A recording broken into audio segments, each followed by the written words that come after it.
Hey, what's up, guys? It's Luke again, and I'm going to be doing more of my DVD collection. It's been a bit of a quiet night. I'm a bit bored. Thought, well, why not do it? I sort of said when I did this last time that it'd be about every fortnight, but I figured I might as well knock one out while I'm interested in doing it. Obviously, I want to plug my podcast at the start because that's pretty much the reason I even have a YouTube channel anymore.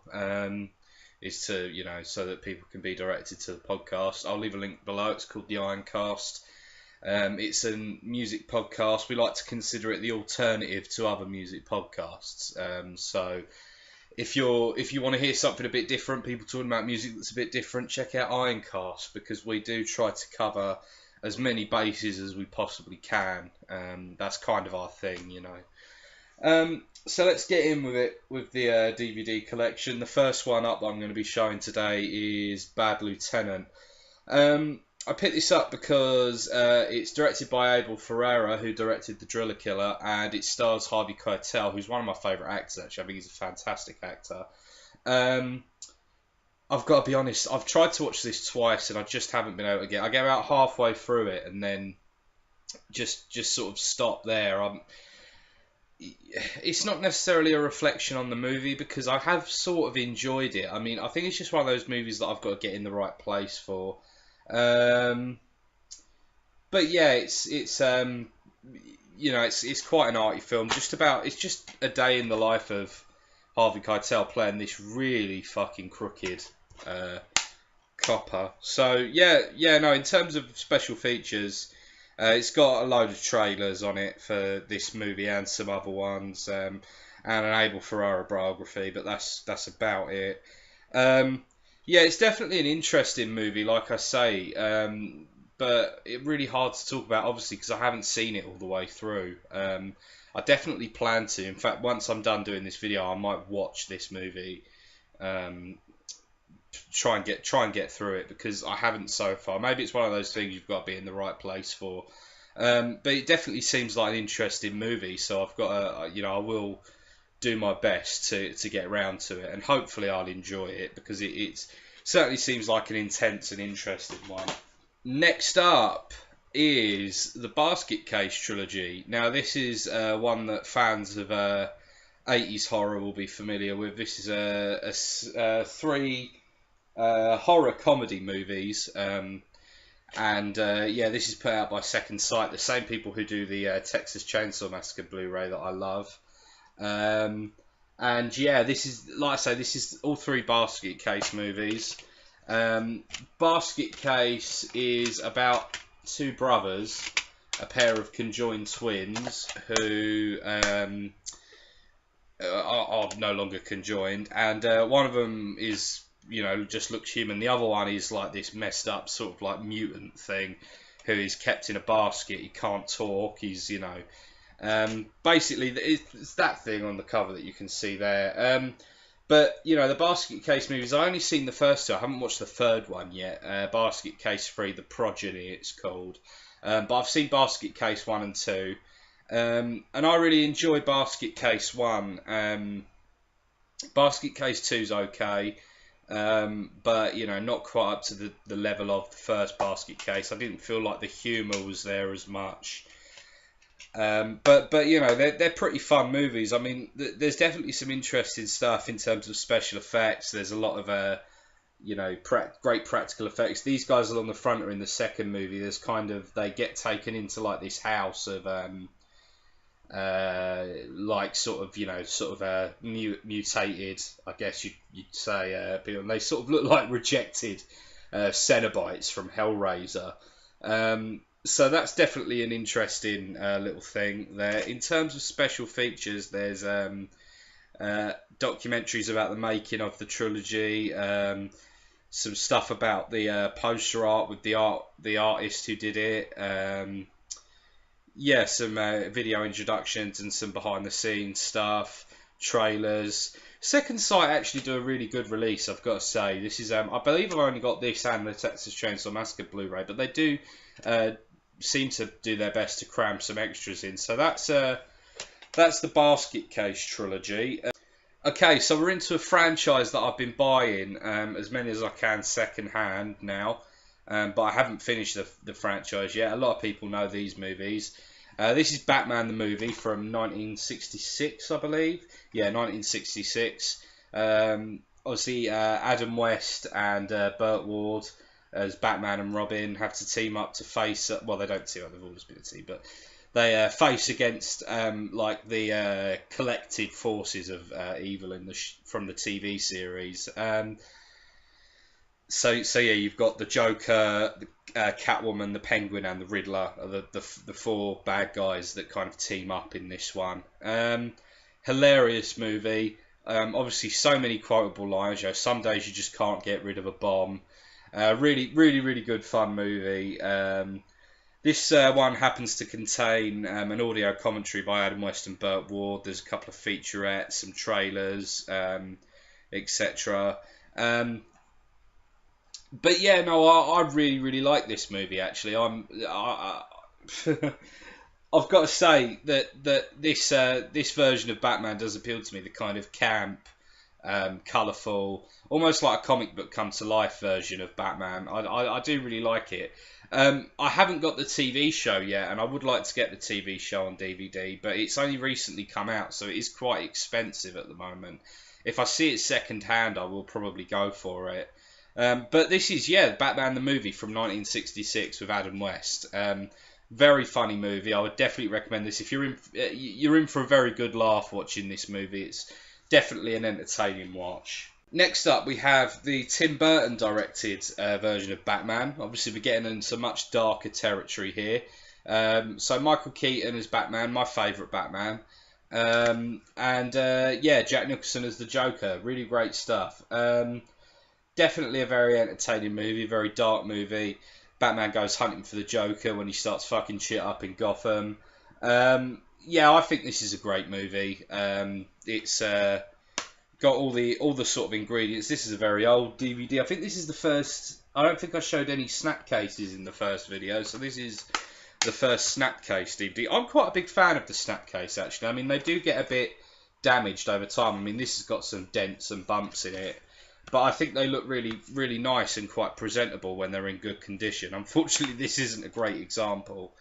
But yeah, no, this is definitely a very good fun movie. I would recommend checking out. I was going to say all the Batman movies, but most of the Batman movies at least are pretty good. This has got a great soundtrack by Prince. And I would suggest checking out the Batman, the 1989 Batman movie with Michael Keaton. It's definitely a lot of fun, so check that one out. Next up, and I don't think I've ever heard anyone else say this, but this is my personal favourite Batman movie, Batman Returns, with obviously Michael Keaton returns in the role of Batman, again directed by Tim Burton. Obviously Danny DeVito as the Penguin and Michelle Pfeiffer as Catwoman. Which is an interesting one to have a blonde Catwoman. I only thought about that recently, which has always been, raven-haired, but, this is cool. But yeah, no real special features to speak of. But yeah, no, I've always liked the style of this movie. It's got a much more sort of surreal tone than the first one. It's very dark, much like the first one was, but, things like the Penguin getting pelted with rotten vegetables when he's doing like a speech in public, that sort of thing. It is quite comic book, but a very dark comic book. Much like the first one, there's plenty of stuff to enjoy in this one. As I say, this is probably, I mean, I would need to rewatch them all, but this is the one that I always think of as being my favourite Batman movie. And like I say, I don't think I've ever heard anyone actually say that. But yeah. Let's move on. This one's pretty bad. I mean, it's not terrible, but it's Batman Forever. Yeah, like I say, this is another snapcase, and this one's pretty beat up on the front. Yeah, so this has got Val Kilmer as Batman, with Chris O'Donnell as Robin, and a bit of a gallery of different stars and stuff. So you've got Tommy Lee Jones as Two-Face and Jim Carrey as the Riddler. And yeah, no, this is obviously the first movie with Joel Schumacher. This one goes a lot more down the family-friendly route, a lot less violent, a lot less dark. Um, Enjoyable in places. I actually really like Jim Carrey in this movie. I think he's quite entertaining, but overall not great, to say the least, actually. No real special features on that one. So I'm skipping over one movie here in the Batman franchise to Batman Begins. Yeah, this is definitely a really good movie. I like this one a lot. It's got a bunch of extra special features on it, stuff about the making of the movie. Looking at there's a feature out about the Batmobile. I have not watched this one in quite a while, actually. My dad actually was a carpenter on this movie, so some of the stuff that he worked on is in this movie, which is very cool. Bit of a claim to fame there for him. But yeah, no, this is definitely a really, really great movie. Obviously, it establishes and sets up the Christopher Nolan trilogy. But yeah, no, this one's fun. There's some elements of horror. What's the guy's name? The guy who plays the Scarecrow in this, he's great. I would definitely recommend Batman Begins. It does a much better job of setting up the character than any of the other movies. I mean, this one is so... the Christopher Nolan trilogy in general takes it so dark and so atmospheric and intense. But I really like this movie. I don't have any of the other Christopher Nolan Batman movies, unfortunately. But yeah, this is a 2-disc one, so it's got a mountain of special features on the second disc. Next up, we have the first video nasty of this video. This is Bloodbath. Or A Bay of Blood, as it's listed as on the spine. It's a reversible cover, this one.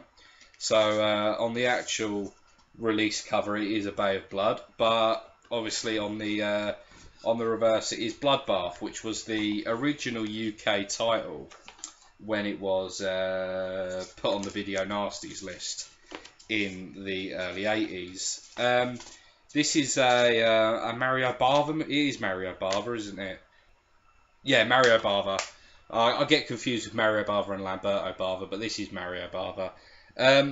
Yeah, Bloodbath basically, or A Bay of Blood, which is probably a more appropriate title, is essentially a giallo type movie, I guess. Very influential on the slasher genre. In fact, a couple of the kills from this movie were actually plagiarised in Friday the 13th Part 2. So look out for those if you're familiar with that movie, but not this one. But yeah, this is definitely a very fun movie. Basically, it revolves around some people who are all competing to inherit like a resort on a bay, I think. People start dying and people have to investigate who's doing the killing and whatnot. Very fun movie. Some really good gore in this one, actually. I really like Bloodbath, or A Bay of Blood. It's also called Twitch of the Death Nerve, which is probably my favourite title, but it's obviously not on this version for whatever reason. Incidentally, I should say this is an Aerodrome release, so it includes a couple of interviews and stuff, and a commentary. And some commentary by Edgar Wright. Okay, I didn't know that. And it does come with the Arrow Video film catalogue from the time that this movie came out, which is very, very cool to get. Definitely a few in there that I haven't got that I'd like to have. And a booklet on the film. Got a couple of it's basically an essay by Jay Slater about the film. But yeah, Bay of Blood, definitely an interesting movie. If you haven't seen it, I would suggest checking it out. Okay, next one is one that I got second hand and I took a chance on, but I haven't watched yet. Beneath. This appears to be, from the sounds of things, a crew of miners trapped underground. But I don't know much about it. Apparently, yeah, there's something chasing them around the mine, I guess. I don't really know. But yeah, Beneath. I can't really talk much more about it because I don't know much more about it because obviously I haven't seen it. But yeah, no. Looks interesting. I will watch it soon. Next up on my favourite label, The Beyond. This is the first Lucio Fulci movie I've talked about since I've been going through my DVDs. And what better place to start than with one of his best movies? So this has got 4 different... It comes in this slipcase with a window through it so that you can, which is nice. But it's got 4 different artworks. So there's my preferred one. There's another one. And there's 2 more on the inside that I'll just show you quickly. Yeah. Arrow Video always have like brand new art. That's the new art that they did for this one. They always do like new artwork for their releases, which is really cool. But generally speaking, I actually favour the older artwork, which it's a bit of a moot point for me. This one comes with a booklet. So this has got this is the one with the essay by Eli Roth. If you go back to my Blu-ray collection video, I think House by the Cemetery, I was looking through it for the bit by Eli Roth, but it's not in there. But it's got a couple of other... It's got an interview with Al Cleaver, who was in a lot of these movies, and a couple of other essays. This is a 2-disc DVD. An absolute bundle of... Oh, booklet's dropped out. This is a 2-disc DVD. Absolute bundle of extras on it. So let's have a look, see what's on here. Oh, it came with a poster as well, but that's on my wall, so I won't, show that. I might, if I can be bothered, I'll clip in a photo. It's got interviews with Shinzia Monreale, I believe, plays the blind girl in this one. Interviews with Catriona McCall. An interview with the American distributor.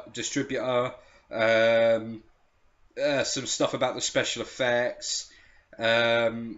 A documentary about Fulci, and the original trailer. So The Beyond is basically about this woman who inherits a hotel in Louisiana, and some weird shit starts happening there, and it turns out that it's actually situated on one of the hotel is situated on one of the 7 gates of hell, and the gateway is opened. Strange things start happening, it turns into a zombie movie. Towards the end, obviously the dead come back to life.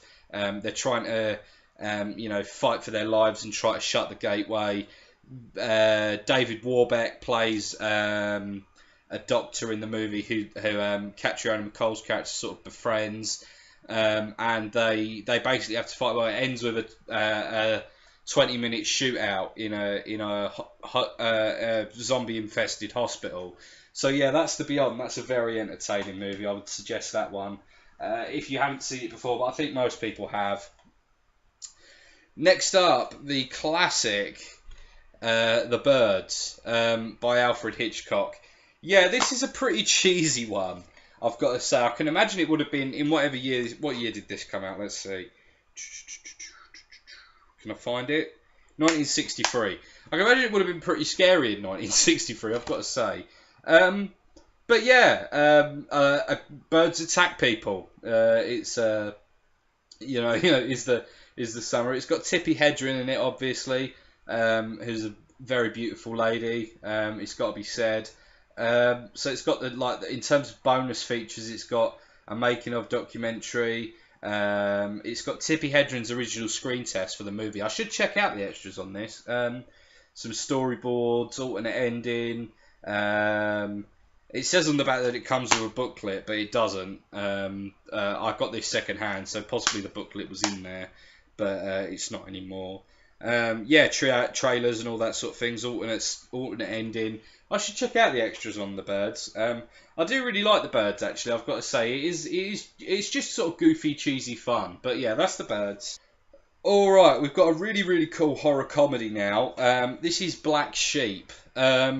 So this is a movie about a pair of brothers in New Zealand. New Zealand seems to do good horror comedy, I've noticed. But yeah, Black Sheep is about a pair of brothers who grow up on a sheep farm. one of them stays there, the other one develops a fear of sheep due to a traumatic incident and leaves. And when he comes back, they're doing like experiments on the sheep, and it all goes wrong. The sheep develop a lust for blood. They start infecting humans. It's part zombie movie really, but it's like zombie sheep. Definitely an awful lot of fun, lots of blood and gore. I would suggest Black Sheep. If you're into horror comedy, this is one that you've probably seen, but it's definitely a lot of fun. I remember the trailers being on TV and stuff for this when I was younger, and always being really fascinated by it, because I thought I didn't really understand the concept of horror comedy at the time. So I thought, well, that just looks stupid. But yeah, it's got a commentary track by the director, some deleted scenes, bloopers, making of documentary, so plenty of extra features for you to get your teeth into. But yeah, this is a very, very fun movie, I've got to say. I would definitely recommend that. So if you haven't seen Black Sheep, as with most of the movies I've mentioned so far, go and see that. So here's a film that I find very overrated, actually, I've got to say. Although I do like it a lot. The Blair Witch Project. This is a really old DVD, a bit battered and stuff. It's got a documentary on it. All the trailers, newly discovered footage, yeah, commentary tracks, TV spots, all sorts of things. DVD-ROM features with website access. God, do you remember when that was a thing? DVD-ROM, Jesus.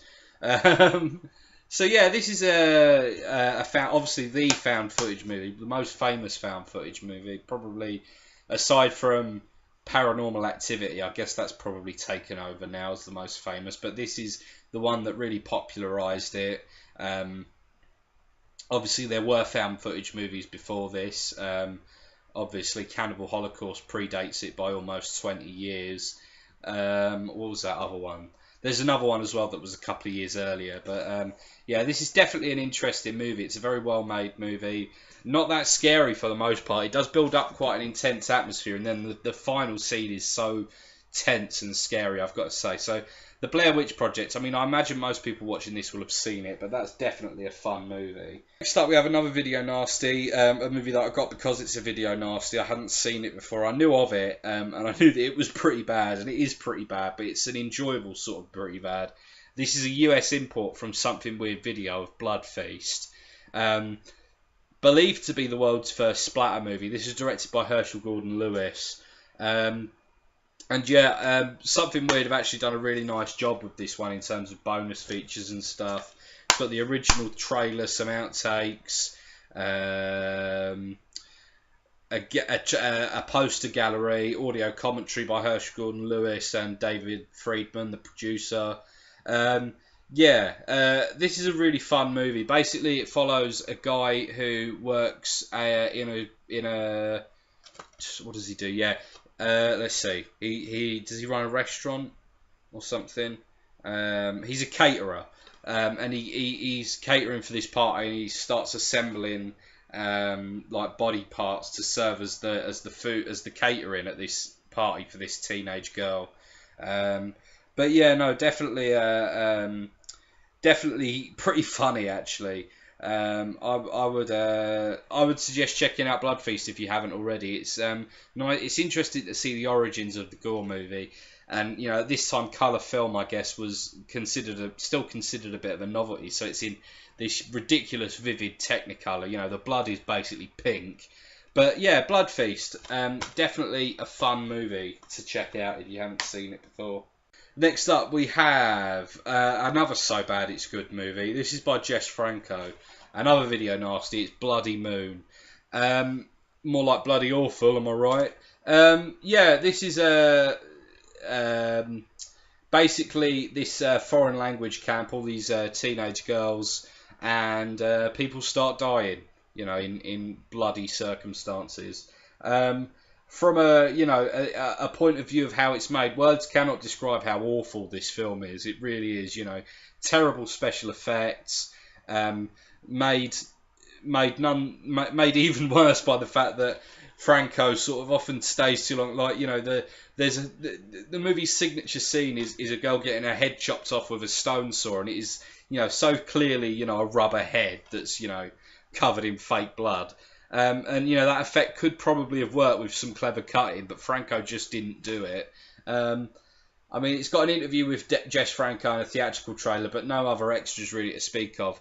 Bloody Moon is, I would so recommend it because it is so entertaining despite its sheer ineptitude. Yeah, but you know, it's yeah, all these girls at this foreign language school, bizarre non sequitorial dialogue. No one speaks like the people in this movie in real life, and the special effects are just funny. So yeah, I would recommend checking out Bloody Moon actually, just for a really good laugh. Next up, this is a classic that I remember watching a lot when I was sort of in school. This came out when I was, what, 11 or 12, I guess. This is the Sacha Baron Cohen movie, Borat. Yeah, I watched this recently for the first time in ages, really enjoyed it, and I actually found it, you know, a lot more interesting than I did when I was a kid. I missed a lot of the subtext of this movie. Comes in a nice slipcase. Yeah, it looks like a, you know, a pirate disc, which is pretty funny. I like that sticker on the side. This disc is not a pirate copy. You know, this suit is black not. In terms of special features, it's got deleted scenes and it's got news reports from when he, you know, sang at the rodeo and stuff. All that sort of thing. So this movie's so funny. Sacha Baron Cohen, character as Borat, doing all these interviews and public appearances in America. Very, very entertaining movie. Very funny. I would definitely, if everyone must have seen this movie by now, but if you haven't, check it out. It is one of the funniest movies of all time. I've really got to say. But yeah, you know stuff like him obviously singing at the rodeo is hilarious. The scene where he's fighting with the director of the documentary in the hotel room, just brilliant. Definitely, I think this is a classic. Borat, great stuff. Next up, we've got the first TV series that I'm going to be showing in this string of videos. It's Bottom, the complete series. So this is 3 series of the sitcom starring Rick Mayall and Ade Edmondson. There's series 1, series 2, series 3. Yeah, Bottom is one that I remember fondly from my childhood. My dad is a huge fan of this series. This one seems to slip the radar a little bit, actually, which is a shame because it is, I would say, pretty much as good as the Young Ones, which is obviously what the 2 actors are most famous for. If you're into like the Dangerous Brothers or the Young Ones, definitely check this out because they basically play the same characters that they do in most stuff. Really great comedy. Really hard to talk about it, obviously, because it's, you know, it's an episodic sitcom, but check it out because it is a lot of fun. And in addition to that, this is the last thing I'm going to show. This is the Big Bottom box. So this has got the movie, the feature film that they did, Guest House Paradiso, in which they play the characters from Bottom, sort of basically. You know, it's a little bit shuffled around. 1, 2, 3, 4, 5. All 5 of the Bottom Live shows, they did tours as Bottom Live where they would do a play as the 2 of them. And yeah, those are very funny, all of them. It's also got the Best of Bottom Live, and there is also a documentary. I'm sure that yeah, that's what I'm talking about. The Best of Bottom Live. It's just a compilation of all the stuff, the best bits of the Bottom Live tours.